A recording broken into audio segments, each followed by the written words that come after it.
Assalamualaikum warahmatullahi wabarakatuh. Kami dari kelompok 5 akan menjelaskan materi tentang mekanisme pasar Islam. Agama Islam adalah salah satu agama monoteistik besar yang memiliki sekitar 1,8 miliar penganut di seluruh dunia, yang menjadikannya salah satu agama terbesar di dunia. Sebagai salah satu agama terbesar di dunia, Islam memiliki pengaruh yang signifikan dalam budaya, politik, dan ekonomi di banyak negara di seluruh dunia.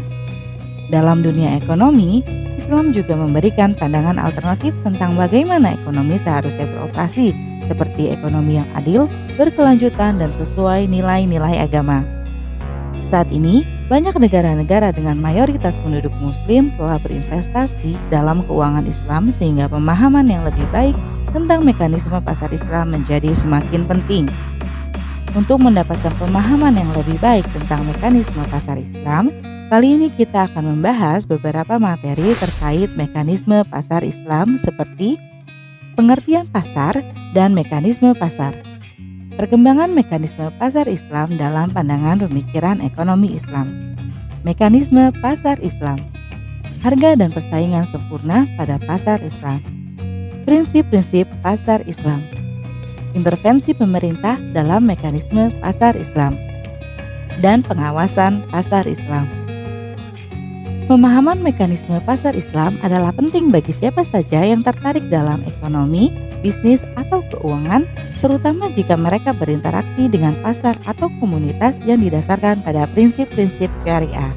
Dengan pemahaman yang lebih baik tentang mekanisme pasar Islam, diharapkan kita dapat lebih menghargai dan memahami kontribusinya dalam menciptakan ekonomi yang lebih adil, berkelanjutan, dan sesuai dengan nilai-nilai agama.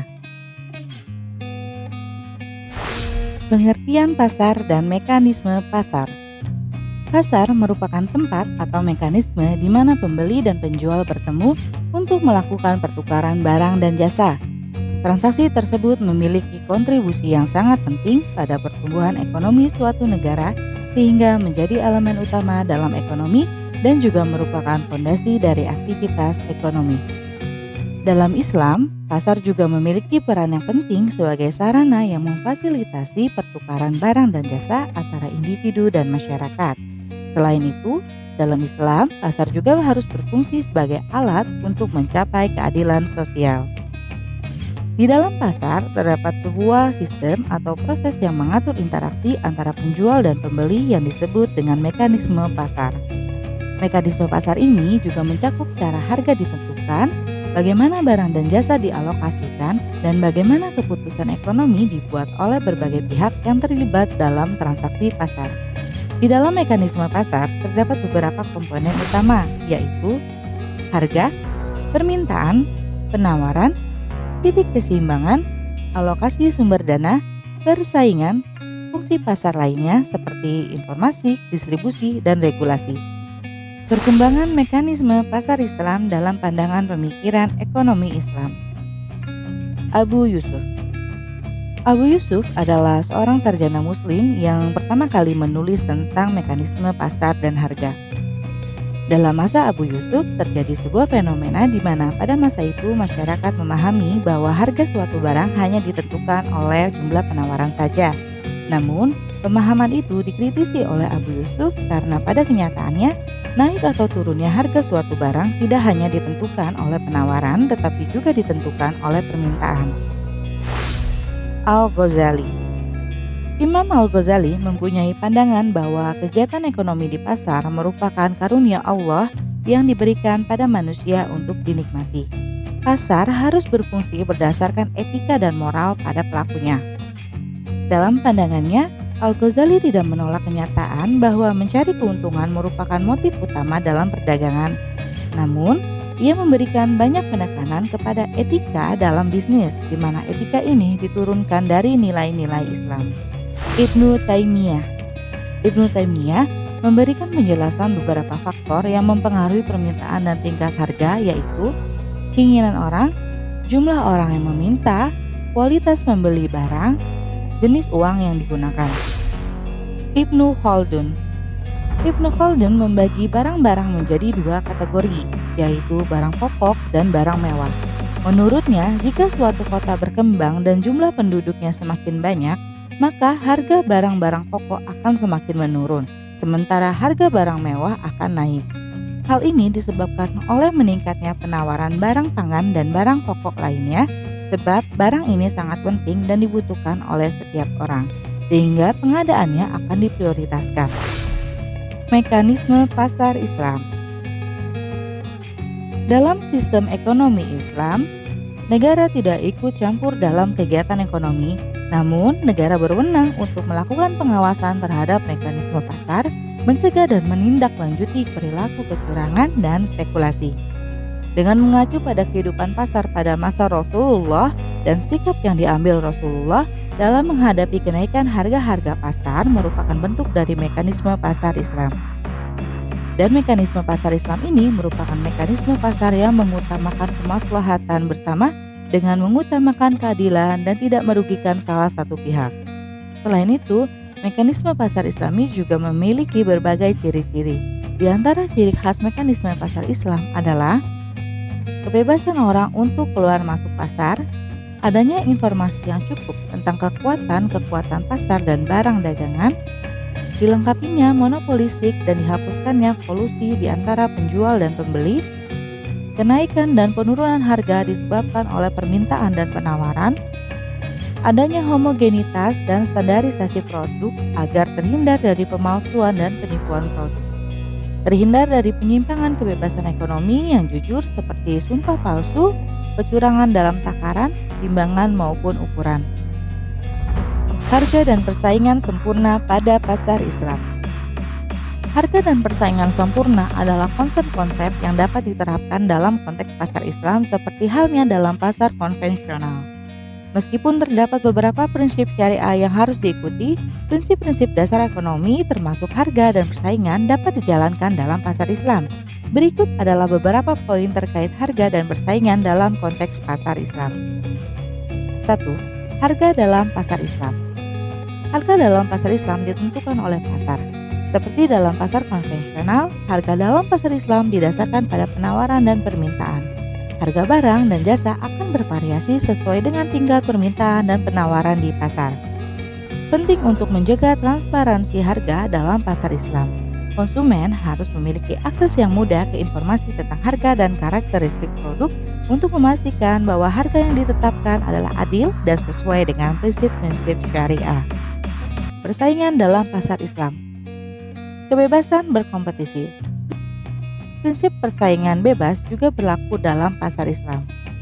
Pelaku bisnis harus diberi kebebasan untuk berkompetisi dalam pasar dengan mengembangkan produk dan layanan yang lebih baik dan lebih efisien.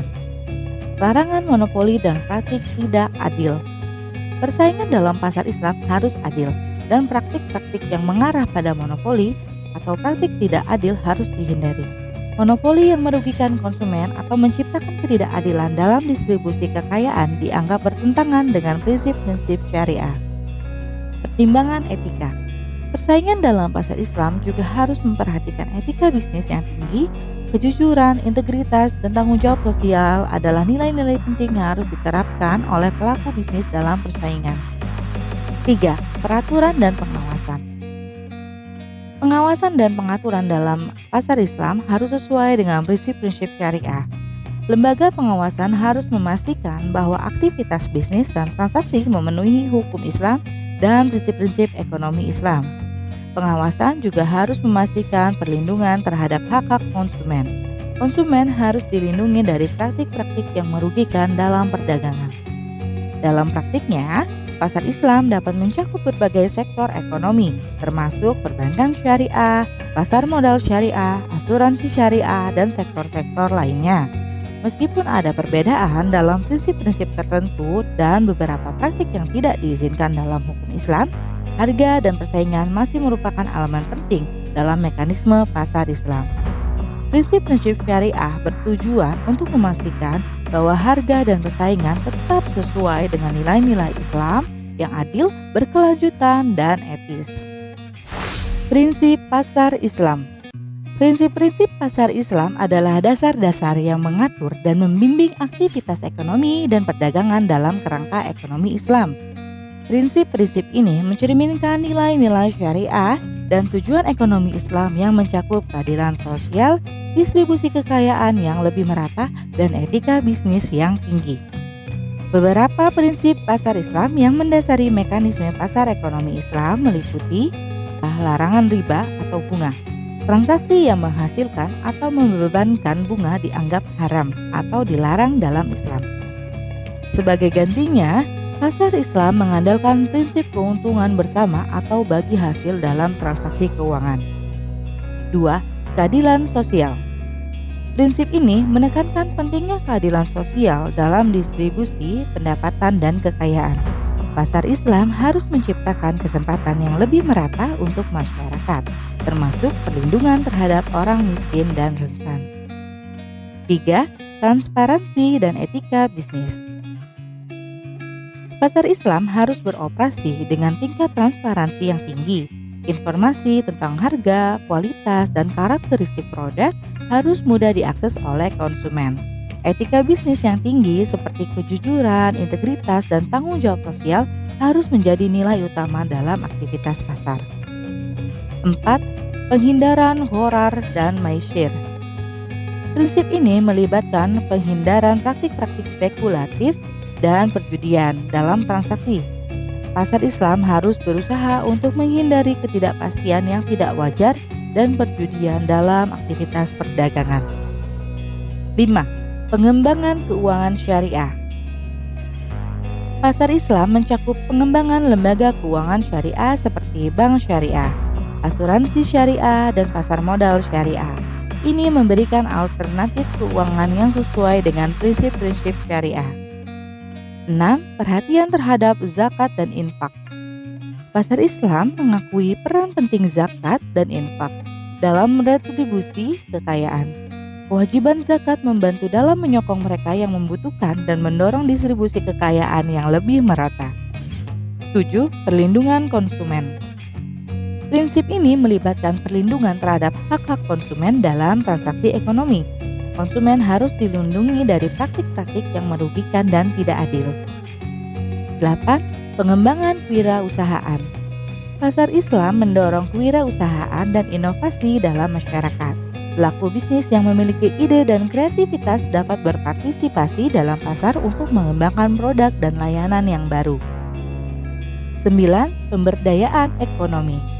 Pasar Islam memberikan peluang pemberdayaan ekonomi kepada masyarakat.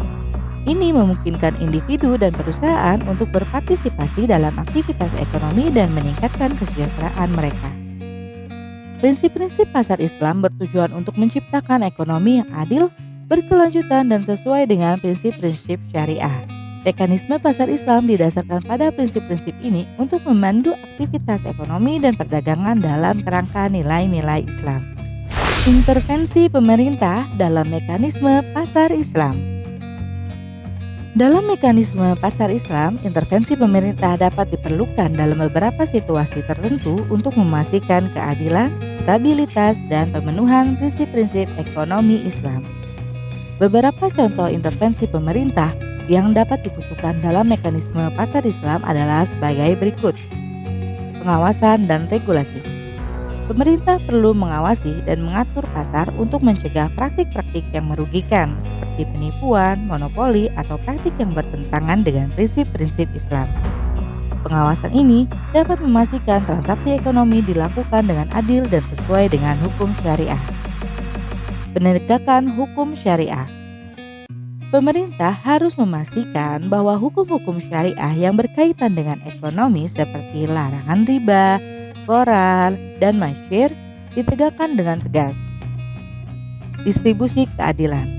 Pemerintah dapat berperan dalam memastikan distribusi kekayaan yang lebih adil dalam masyarakat. Ini dapat dilakukan melalui kebijakan pajak yang adil, bantuan sosial bagi yang membutuhkan, dan dukungan untuk usaha-usaha ekonomi kecil dan menengah. Perlindungan konsumen. Pemerintah perlu melindungi konsumen dari praktik-praktik yang tidak etis atau merugikan. Ini dapat mencakup pengawasan terhadap produk dan layanan, serta pemberian informasi yang jelas kepada konsumen. Stabilitas pasar. Pemerintah dapat mengambil langkah-langkah untuk menjaga stabilitas pasar, terutama dalam situasi-situasi krisis ekonomi atau fluktuasi harga yang ekstrim. Ini dapat melibatkan intervensi dalam penyediaan barang-barang pokok atau langkah-langkah moneter untuk mengendalikan inflasi, pendidikan, dan penyuluhan.